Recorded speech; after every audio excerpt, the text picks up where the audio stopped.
Salut tout le monde, on va essayer de faire du coup une épée dans ZBrush. Alors c'est un tutoriel qui s'adresse plutôt aux débutants parce que je vais essayer de détailler, d'expliquer les choses les unes après les autres sans trop passer rapidement. Alors pour ça, faut toujours, quand on fait quelque chose dans ZBrush, c'est très très important d'utiliser une référence. Alors si vous êtes très bon en dessin et en illustration, vous pouvez peut-être vous en passer. Moi, c'est vrai que je préfère modéliser selon une référence. Donc là, on a affaire à un illustrateur, Baldi Konig, qui a proposé, qui a fait ses illustrations sur ArtStation. Et j'ai trouvé que ça pourrait être intéressant de refaire celle-ci. Alors, niveau détail, on en a assez. Après, on pourra les inventer ou s'en inspirer en tout cas. Par exemple, là on voit qu'il y a une forme, mais on n'a pas exactement l'épaisseur, la taille, ni l'arrière d'ailleurs de la hache. Mais ça sera un très bon début pour s'en inspirer. Alors ce logiciel, c'est PureRef, c'est un logiciel gratuit que vous pouvez trouver sur Internet. Ça vous permet entre autres de mettre toujours en avant, même si vous cliquez sur un autre logiciel en arrière, il garde cette fenêtre en premier plan. C'est très utile. Si vous le téléchargez ce logiciel et qu'il ne reste pas au premier plan, il va falloir aller le paramétrer dans Mode et mettez Always on Top. Ça vous permet d'avoir toujours votre référence au premier plan. Alors, je vais mettre ça de côté pour le moment, je le garde à côté de moi pour référence. Donc quand vous allez commencer avec ZBrush, si vous avez par erreur commencé à faire quelque chose, des carrés, des choses qui ne vous plaisent pas, vous faites CTRL-N, ça vous permet de tout effacer. On va commencer par insérer une sphère par exemple. Pour cela, vous sélectionnez une sphère, vous cliquez, vous glissez. C'est une primitive, donc on va d'abord la mettre en mode Edit. Ici, là, vous avez un bouton qui n'est pas encore validé. Vous le validez, il devient orange. Et ensuite, chose importante, il faut cliquer sur Make Polymesh 3D. Voilà.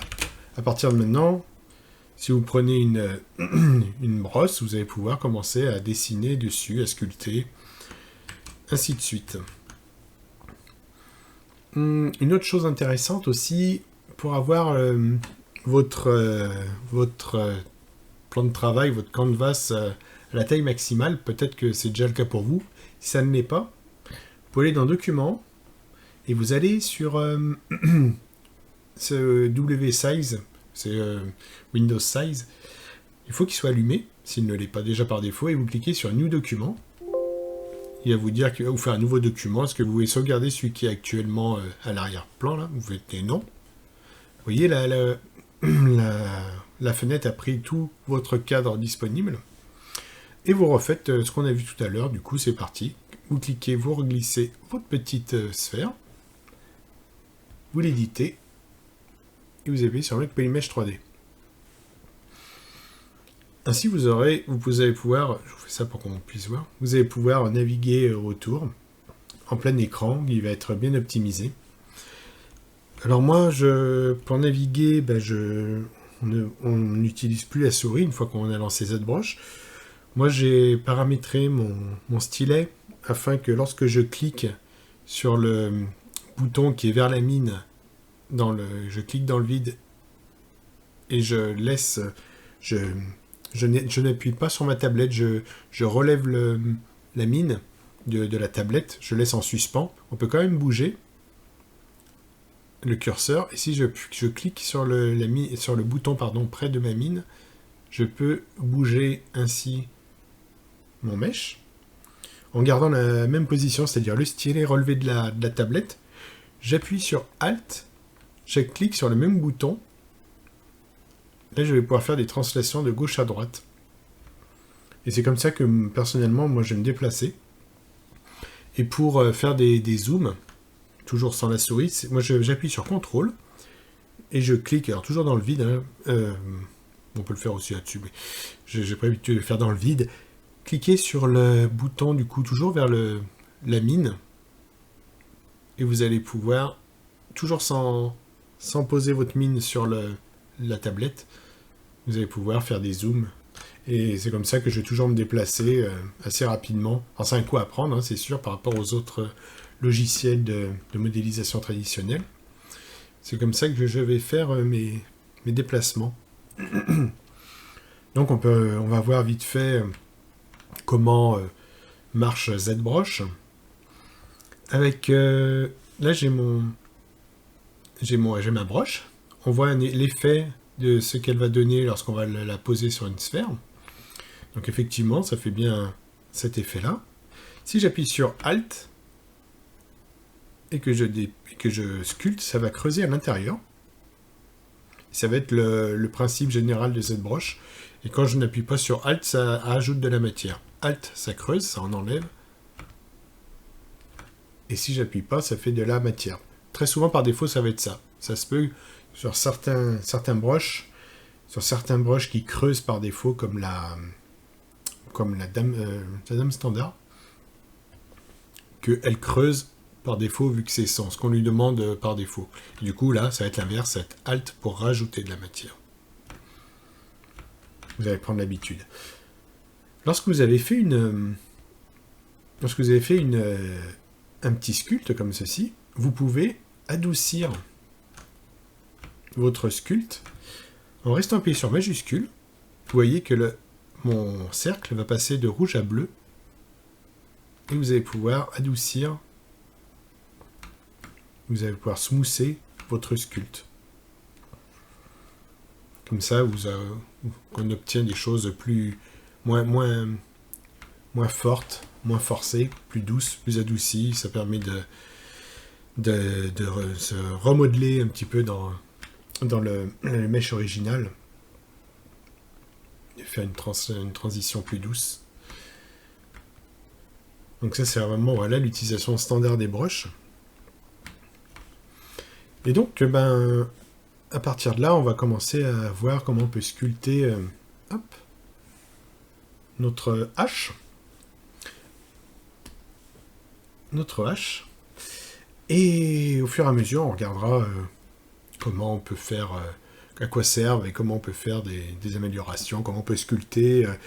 Parce que si je vous passe toutes les options de ZBrush à la queue leu, je pense que vous allez pas les retenir vu que vous ne les utiliserez pas et que vous n'en aurez pas l'utilité. Donc au fur et à mesure qu'on va avancer dans le sculpte, je vous expliquerai. Alors pour commencer, là on a fait une sphère de base. Là on peut voir que ce qui serait bien, ça serait d'avoir plutôt un cylindre. Donc si on veut rajouter quelque chose, hop, vous voyez, on peut déplacer quand même le menu, il est assez long. Là si vous n'avez, je ne sais pas combien vous en avez par défaut, ce sont les subtools, un peu comme des layers dans Photoshop. On peut en rajouter tant qu'on veut. Par contre, là, on en voit un, l'emplacement pour un deuxième, un troisième et un quatrième.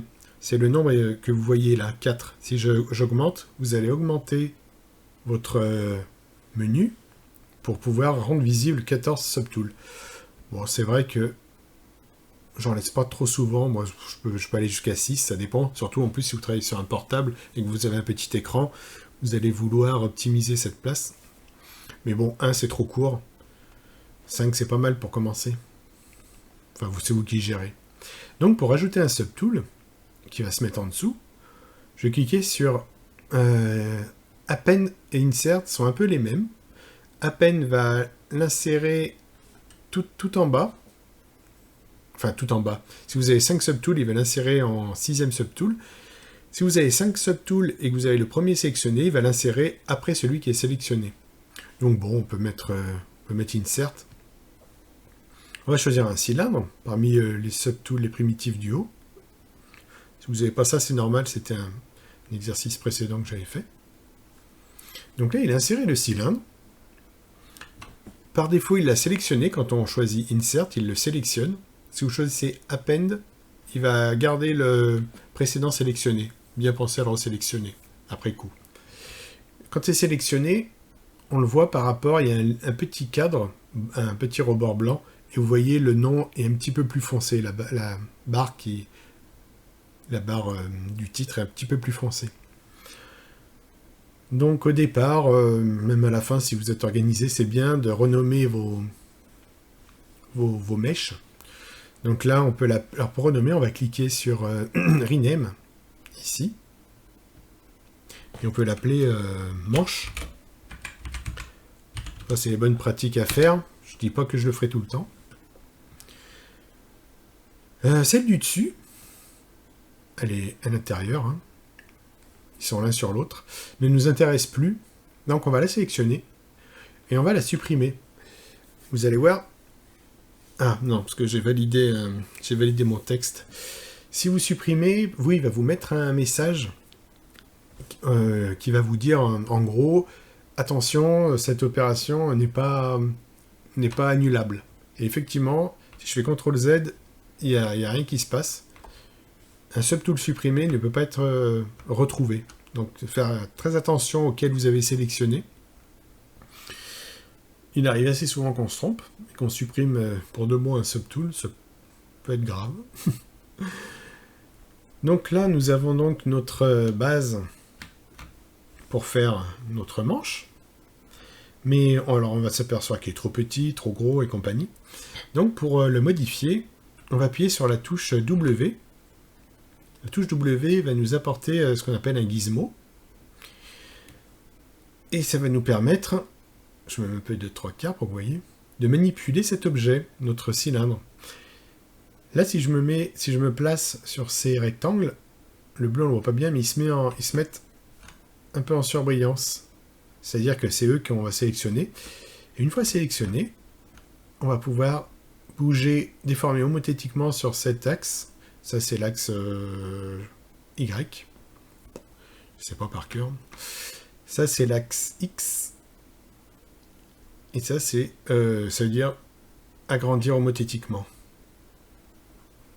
Voilà. J'annule, je fais CTRL Z. Soit je peux faire CTRL Z pour revenir en arrière, soit vous avez ici votre liste des historiques. Hop, je reviens ici. Là, ce qui m'intéresserait, ça serait peut-être de la rendre plus petite, un peu plus fine, l'agrandir. Voilà. Si vous souhaitez bouger, modifier votre mèche sur l'axe gauche-droite et au bas, vous avez, sur la face dont la caméra fait face, vous pouvez lui faire des translations comme ça avec ces petites flèches. C'est les mêmes. Si vous souhaitez lui faire un tour, une rotation, ça va être là. CTRL Z. Pareil pour faire une rotation sur l'autre axe. Ça va être ici. CTRL Z. Vous voyez, très souvent, je me remets en mode de face ou alors de profil vraiment, comment on pourrait dire, de façon 90 degrés, très... sans avoir une perspective un petit peu aléatoire. Et pour ça, vous commencez à bouger votre mèche dans le sens où vous souhaitez le snapper, l'aimanter, on va dire. Et vous appuyez sur majuscule, hop, et là il va venir se mettre automatiquement en face orthographique la plus proche.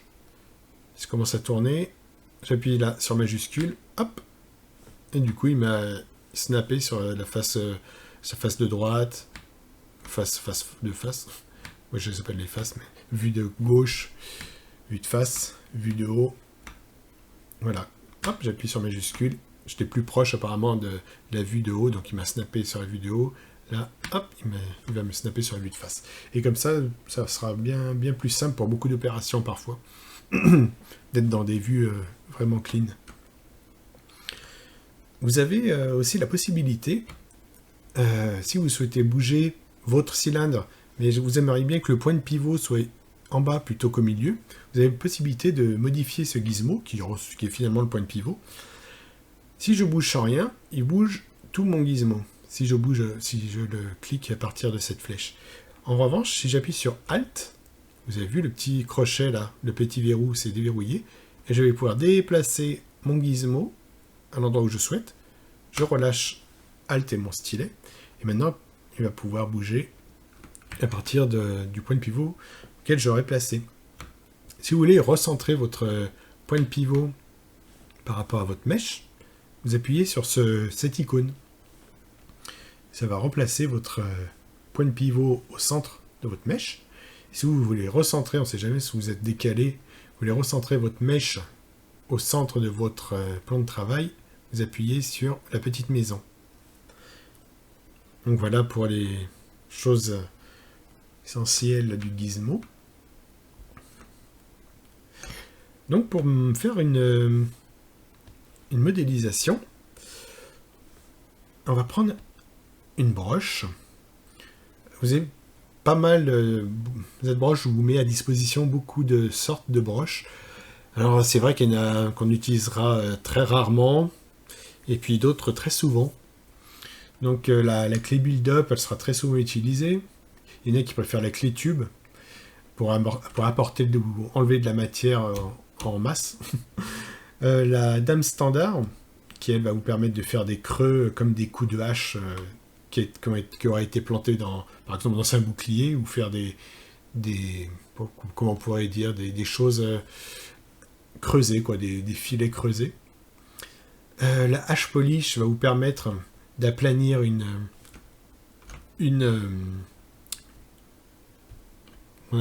pas une base, une surface, afin de faire un peu, parfois vous avez besoin de travailler en mode un peu en mode surface pour faire des armures, ce qu'on appelle du hard surface. Inflate, lui, je lui trouve une utilisation particulière. C'est que parfois on a fait des inflates sur le côté gauche de la mèche, sur le côté droit, on creuse, et tout d'un coup on se retrouve avec un mèche qui est tellement fin qu'on peut plus le sculpter. Ça va être dans ces occasions qu'on va pouvoir prendre cette broche, le inflate, lui redonner du volume, et on va pouvoir recommencer à travailler les polygones qui sont sur votre mèche.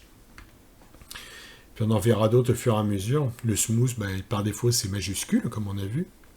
Ça smooth, mais il n'est pas sur la touche majuscule. Et puis, une broche bien intéressante au départ, quand on commence à modéliser, à modeler, ça va être la broche Move. Alors, hop, on va le mettre de côté. Quand vous allez commencer à connaître le nom de vos broches, vous allez pouvoir ouvrir donc le boîtier, la boîte à broches. Si vous voulez la Move, vous appuyez sur M. Ça va filtrer toutes les broches qui commencent par M, dont la Move.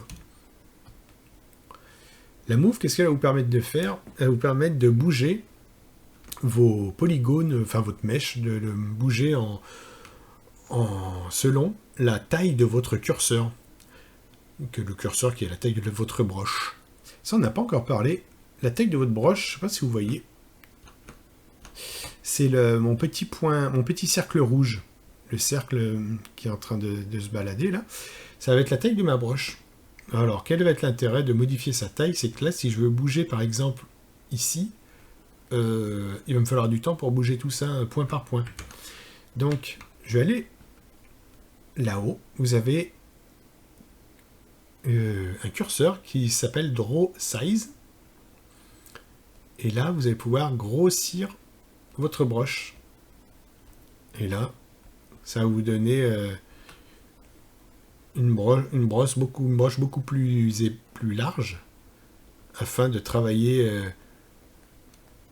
plus généralement sur votre mèche. Donc vous gérez effectivement, bien sûr, en fonction de la taille que vous souhaitez. Pardon, c'est celle-ci. Oui, ça peut même déplacer, s'il est très très gros, tout le mèche. Donc c'est intéressant. Ensuite, quand on est dans les paramètres de la broche, ce que vous pouvez faire, c'est que vous pouvez modifier aussi. Je vais rester sur la Draw Size, je vais vous montrer avec la loupe. Il y a un petit mot là qui s'appelle dynamique. C'est un bouton qu'on peut ou pas allumer. Alors qu'est-ce que ça fait dynamique? Alors j'enlève ma loupe. Je vais me prendre une taille de broche comme ça. Si je suis cette taille de broche, le mode dynamique va lui permettre de rester de la même taille que je sois loin ou près. Il va garder la même taille de broche. En revanche, si je l'enlève, la taille qui est représentée par le cercle rouge va rester le même que je sois près ou loin. Alors ça peut être intéressant, dynamique, si vous voulez faire plus tard, vous verrez quand vous ferez plus de cette broche, vous aurez des broches qui s'appellent IMM broche afin d'insérer des choses. Et ben ça va vous permettre d'insérer les choses exactement de la même taille.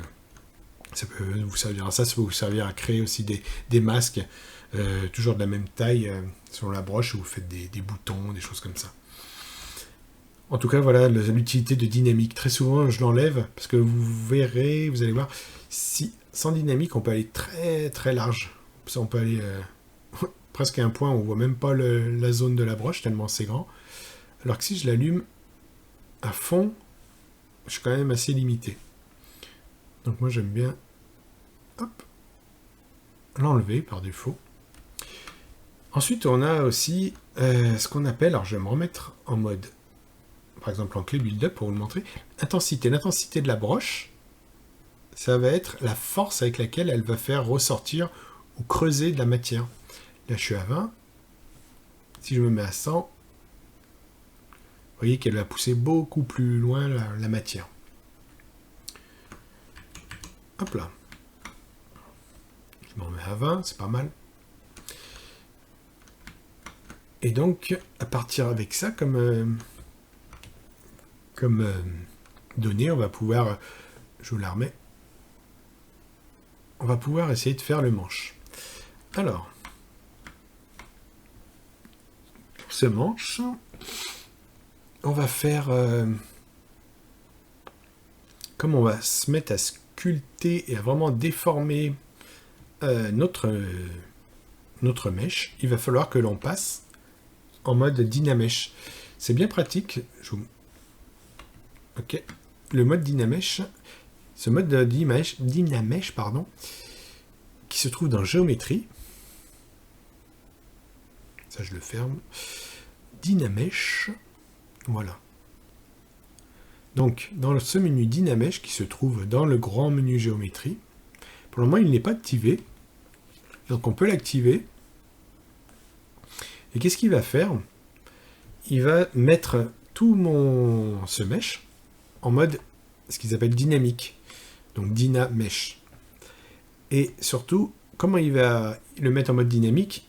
Si j'appuie sur Draw Polyframe pour vous montrer sa technique un peu, il m'a pris mon mesh et il me l'a quadrillé de façon à peu près homogène.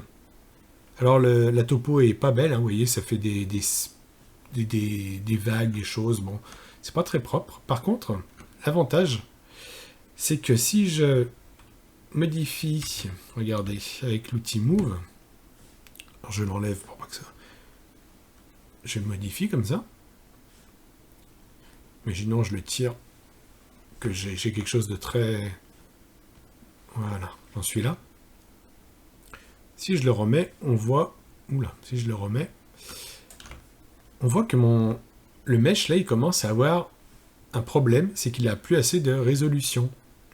Et c'est pour ça que le Dynamesh a été inventé, c'est parce que tant que c'est allumé, je peux reconstruire le mesh, d'où le monde dynamique mesh. Comment on reconstruit le mesh afin de retrouver une comment on pourrait dire, une résolution plus forte? C'est CTRL, clic sur votre tablette, vous restez cliqué, vous tirez, vous relâchez. Et là, vous voyez, il a redistribué. Oui, j'arrête pas de cliquer sur lui. Il a redistribué son maillage afin que l'on puisse continuer. Hop là, je smooth à faire de notre sculpte. En fait, c'est un mode qui va vous permettre de sculpter sans vous prendre la tête par rapport au maillage, par rapport à la topologie. Ça va vraiment être un mode, vous faites ce que vous voulez. Dès que vous avez plus assez de résolution, hop, vous cliquez. Vous faites clic, vous contrôle, clic sur votre tablette. Vous restez appuyé, vous tirez. Hop, et il recalculera automatiquement le Dynamesh. Je fais un CTRL Z. Hop là. Je vais vous montrer aussi. CTRL Z. Voilà, ça c'était juste avant mon Dynamesh. Vous voyez, il est éteint. Vous avez des options dans le Dynamesh. C'est sa résolution. C'est le nombre, on va dire, de petits carreaux qui va balancer. Si j'en mets peu, mais 20, 24, j'appuie sur Dynamesh. Vous voyez, il m'en a fait beaucoup moins que tout à l'heure. Si j'en mets, ben voilà, 3, 440, Dynamesh. Là, il a presque noirci tellement qu'il y en a. Alors, ben, je n'ai pas besoin de vous dire que pour commencer un sculpte, il va falloir en avoir très peu. Je vais mettre 24. Vous voyez, si je mets un chiffre, je peux mettre n'importe lequel, il ne fait rien. Il attend que je reconstruise le Dynamesh. Et, vous voyez, là, je reconstruis, pourtant, il ne me fait toujours rien. Parfois, ça va être un problème juste d'affichage, mais souvent, je ne sais pas pourquoi, je regardais, il attend que l'on fasse une petite modification sur le mesh. Donc, par défaut, on a pris l'habitude de faire un petit smooth avec majuscule. Hop, un petit smooth. Je reconstruis. Voilà. Là, il a compris que on voulait une résolution de 24 sur ce mesh-là. C'est juste le seul petit bémol qu'il faudra prendre en compte quand vous allez recalculer la résolution. Mais on a l'habitude, après on le fait. Donc, une fois que vous êtes en Dynamesh, c'est donc un bon mode pour que vous puissiez faire tous les sculptes que vous souhaitez. Donc, est-ce que c'était intéressant de passer en Dynamesh ça pour faire peut-être ça? Oui, ça peut être intéressant parce qu'on va vraiment l'étirer, on va vraiment le modifier.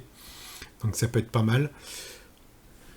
Pour faire notre... je vais le rapporter. Pour faire notre manche, on va l'écarter l'écarter. On va lui faire peut-être un petit, ce qu'on appelle un taper, par rapport du bas jusqu'en haut. Pour ça, ça permettra de voir aussi les modificateurs. Donc, si vous appuyez sur W, vous avez une petite roue qui s'appelle Customize. On clique dessus, et là, vous avez des modificateurs que cette broche vous propose. Alors, taper, ça va être pour élargir le haut ou le bas. Donc, ça me paraît pas mal pour faire cette forme qui me paraît un peu évasée de bas en haut. Donc, je reclique. J'appelle mes modificateurs. Taper. OK. Et là, vous avez plusieurs manipulateurs. Donc, le orange, il m'ira bien. Parce que vous voyez, il évase un peu homothétiquement ouais, le haut. Et je vous montre à quoi servent un peu les autres. Les autres, ça va faire exactement la même chose. Hein. C'est juste que ça va être des angles ou des axes différents. C'était surtout exponentiel. C'est pas mal. Vous pouvez faire soit, on va dire, en ligne droite, soit vous allez pouvoir lui donner une légère courbe. Et en fait, il va lui imposer le taper comme s'il y avait un seuil. Et là, il l'impose à partir d'ici. Et si je suis là, il l'impose à partir du bas. Donc, pour le nôtre, c'est pas mal peut-être de faire ça. On va lui donner un peu une forme un peu cartoon. Quand vous êtes OK avec, vous cliquez. Vous pouvez mettre Accept. Et ensuite, vous allez commencer à avoir une forme. Je vais rappeler une broche de Move, par exemple. Move.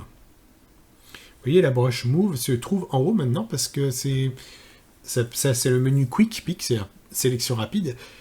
Si par exemple, j'en prends une qui s'appelle Form Soft, on s'en fout. Quand je vais rappeler mes broches, je vais pouvoir la retrouver dans les Quick Pick la... Attendez, clé tube. Là, hop.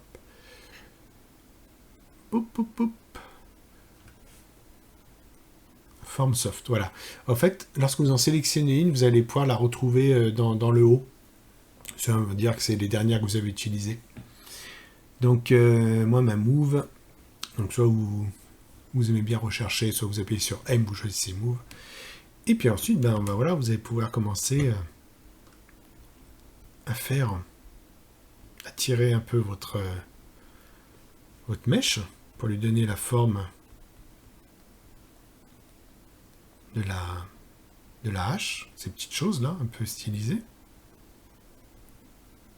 Alors là, on voit qu'il y a une rentrée de bois. Donc on va la marquer un peu. Là, quand on lui donne en fait sa forme générale, et en sculpte, souvent on va du général de la forme au détail. Donc là, faut qu'elle soit le plus proche possible. Tac, tac. Donc je pousse. Vous pouvez gérer aussi ces menus, la Focal Shift, Draw, Size, Intensity. Vous pouvez l'avoir sans avoir à remonter à chaque fois tout en haut, en appuyant sur la barre d'espace. Ça vous fait en fait un maxi menu avec pas mal de choses. Alors celui-ci, j'utilise surtout pour cette colonne, l'intensité, le Focal Shift et le Draw Size. Ça m'aide d'aller là-haut. Donc voilà, vous allez pouvoir commencer à faire la forme un peu de votre hache. Donc là, je tire un peu pour essayer de retrouver un peu ce style. Alors après, une fois qu'on connaît le logiciel, la technique, ça va être surtout d'apprivoiser la forme, comprendre ce que l'on est en train de modeler, de sculpter même.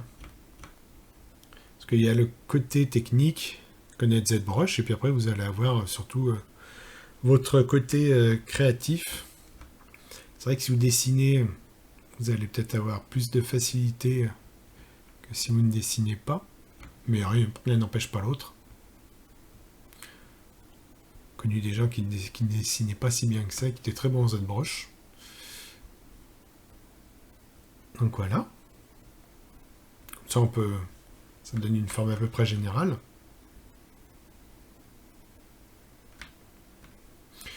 Et puis ensuite, on peut lui mettre, se dire que si c'est du bois, on va peut-être lui mettre un petit peu de matière par ici. Donc je vais prendre ma broche clé build up et on va apporter un peu de matière.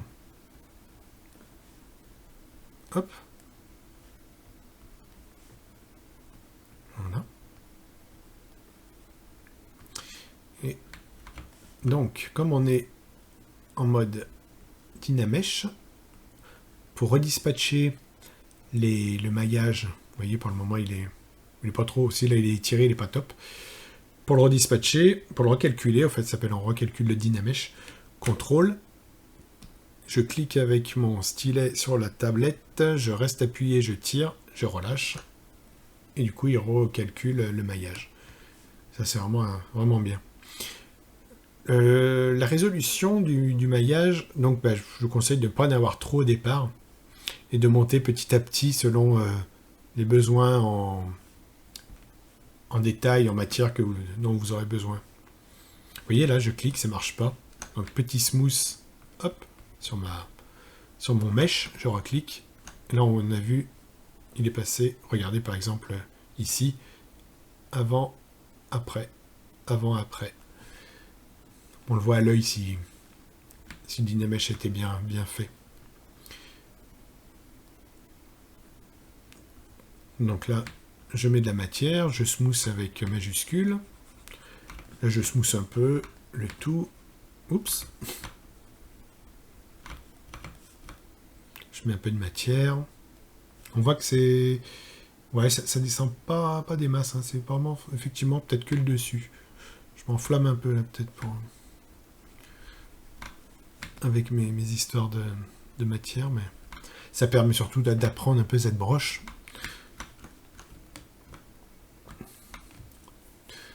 Donc voilà pour le début du manche. Et puis ben, je ferai une autre vidéo pour la suite. Et ben, à plus pour les suivants.